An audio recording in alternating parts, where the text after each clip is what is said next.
section 4.4 in Stewart's textbook and 4.6 in Thomas's textbook.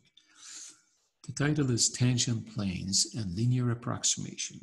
Suppose you have a function of two variables, z is equal to fxy, and its partials are continuous at some specific point on the graph. Now, imagine C1, C2, these are the curves which are obtained by intersecting the surface by the vertical planes, namely x is equal to x0 and y is equal to y0, and at the point given in the problem. So the tangent plane to the surface for z is equal to fxy at point P is defined as such. C minus z0 equals partial derivative evaluated at the point times x minus x0 plus partial derivative of f with respect to y evaluated at x0, y0 times y minus y0. So basically this is what's going on. So you got a surface. So you like to intersect the surface with two planes, vertical planes, namely x is equal to x0 and y is equal to y0. When you do that, the intersection of two planes, two surfaces, happens to be curves. So at the point of intersection, we draw the tangent lines, and then we can define what? The tangent plane to the surface at point by this equation. This is pretty much the same as what we used to see in R2. Notice in R2, instead of surface, we had a curve. And to define or come up with the equation of a tangent line at a specific point on the curve, we said y minus y0 equals what? Y prime evaluated at x0 times x minus x0. That's like a point-to-slope form of a straight line. Remember, y prime is the same as the slope of the tangent line to the curve. So using the same analogy, so we can extend this idea to three dimension. Notice instead of y minus y0, we have z minus z0. Instead of derivative of the curve evaluated at x0, we have two partials, which we have to add them up. And then we gotta multiply each of these partials by the corresponding increment of x's and y's respectively. Do you see it? So let's just see a quick example. Suppose the question is, find the equation of a tangent plane to z is equal to y times cosine of x minus y at point 2, 2, 2. You take two partials, follow this equation, and your x0, y0, z0 happens to be all 2, correct? So when you follow that equation, you would end up with this. This is the equation of the tangent plane to this surface at point 2, 2, 2, yes?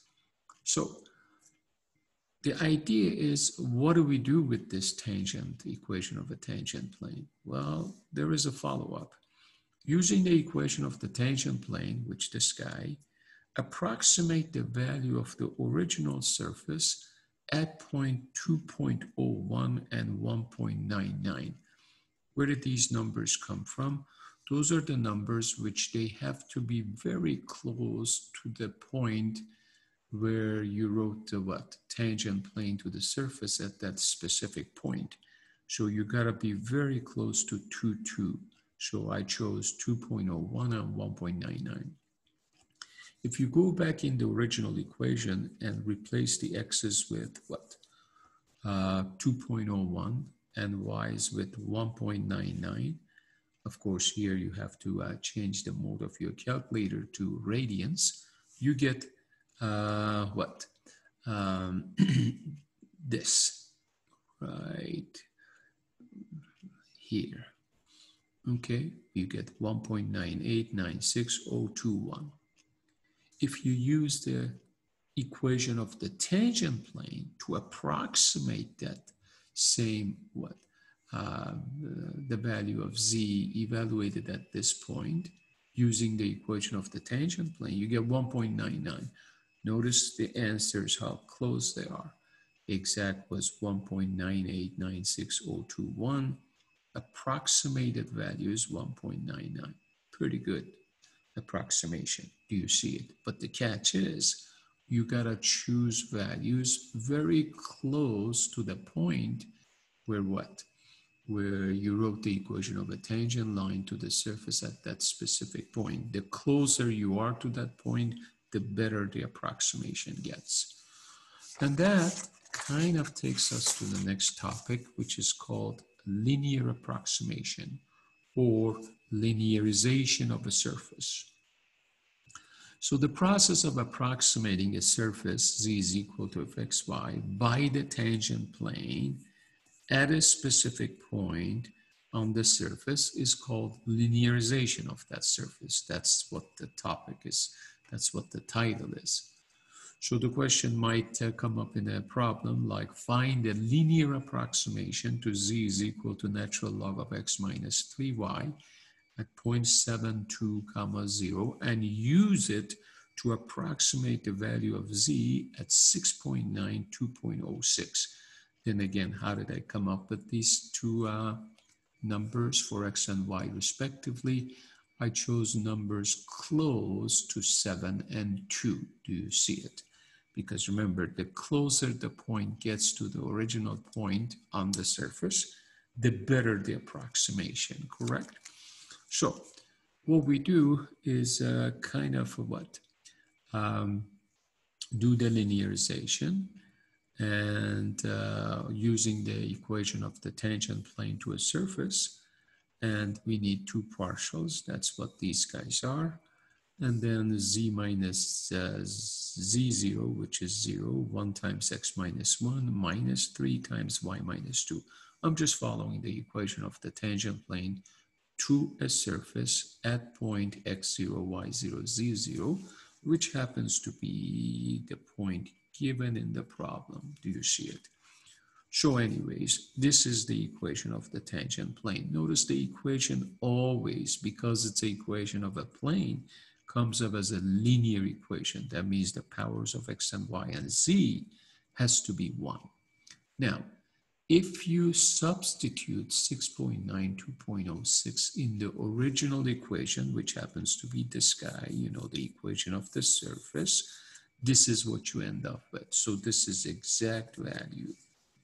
Using the equation of the tangent plane at the same points, which happens to be 6.92.06, you get negative 0.28 as opposed to negative 0.328. So we say negative 2.8 is a good approximation for negative 3.28504. So this process of finding the equation of the tangent plane and approximating the value of the surface at a specific point is called linearization of the surface. So that's what the linearization is. Very nice. So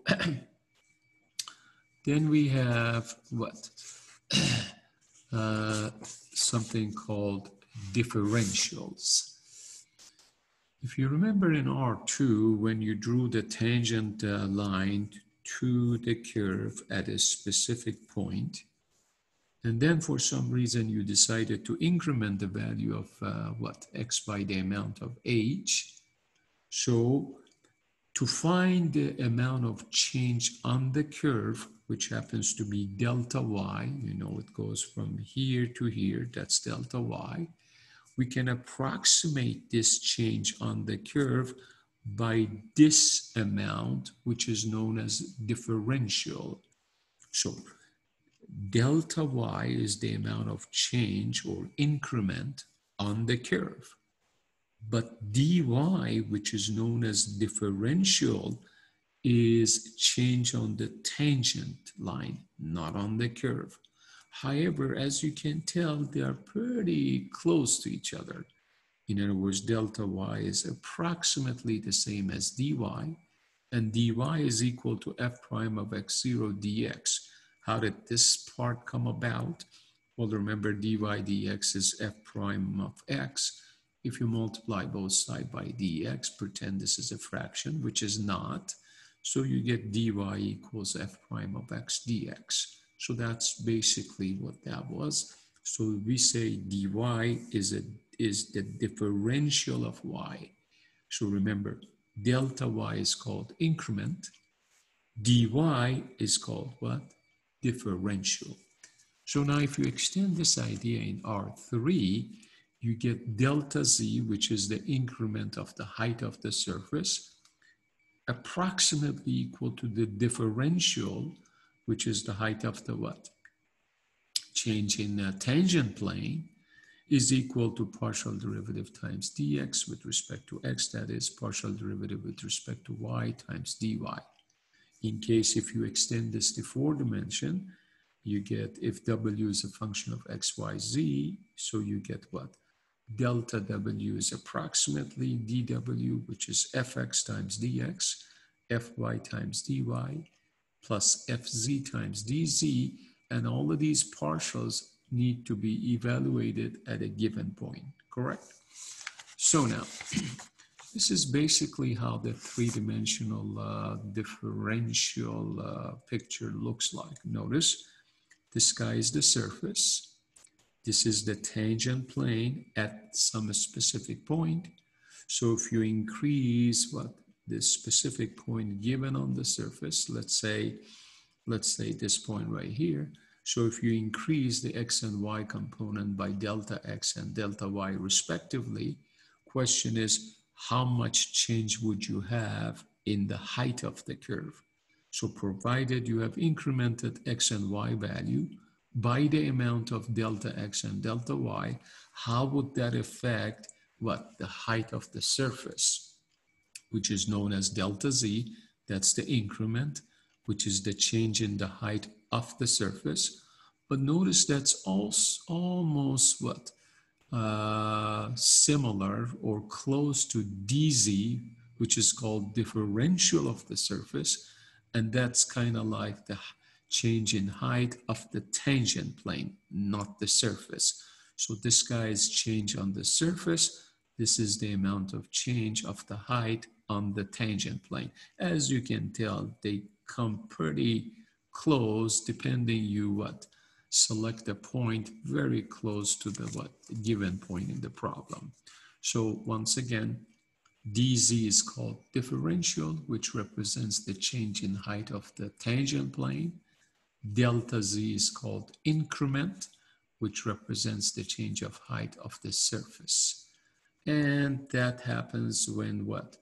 You kind of change x comma y from ab to a plus delta x and b plus delta y. In other words, you take the given point and increment the x and y value by the amount of delta x and delta y respectively. How would that affect what? Delta z, which is the change of the height on the surface. So we like to finish this section with a nice application problem. And here it is.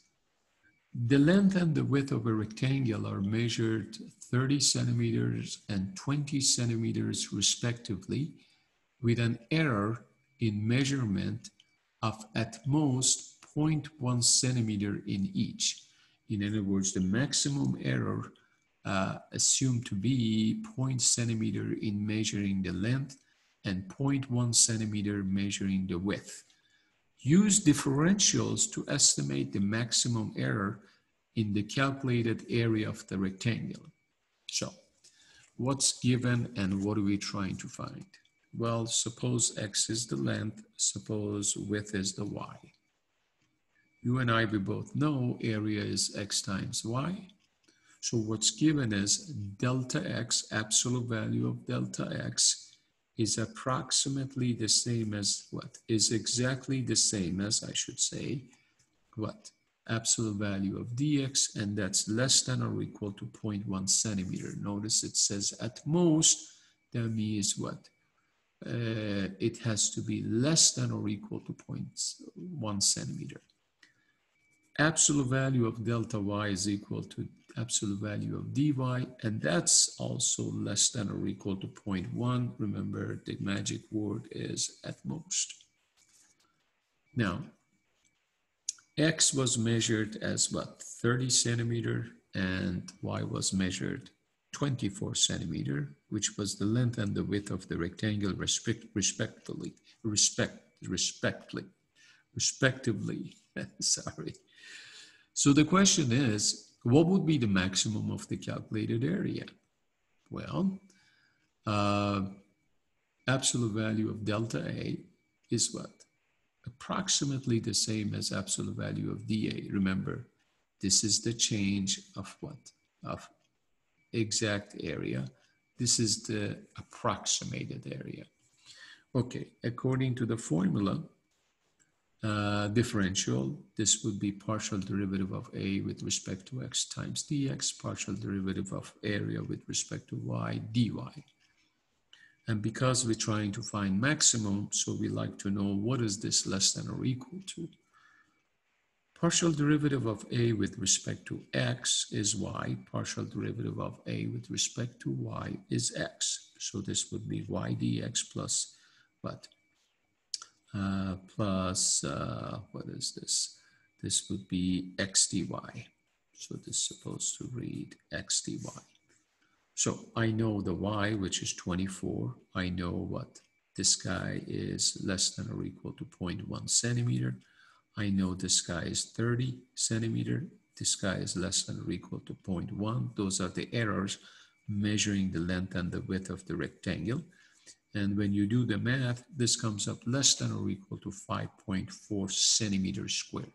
So the maximum error in calculating the area is about 5.4 centimeters squared. So remember, we were given the maximum error in measuring the length and the width of the rectangle. We were supposed to find, with that kind of error in the measurements of the length and width, what would be the maximum error in what? Measuring the area. And it turns out, based on the given errors, the maximum area in calculating the area of that rectangle is at most, that means less than or equal to 5.4 centimeters squared. Thank you.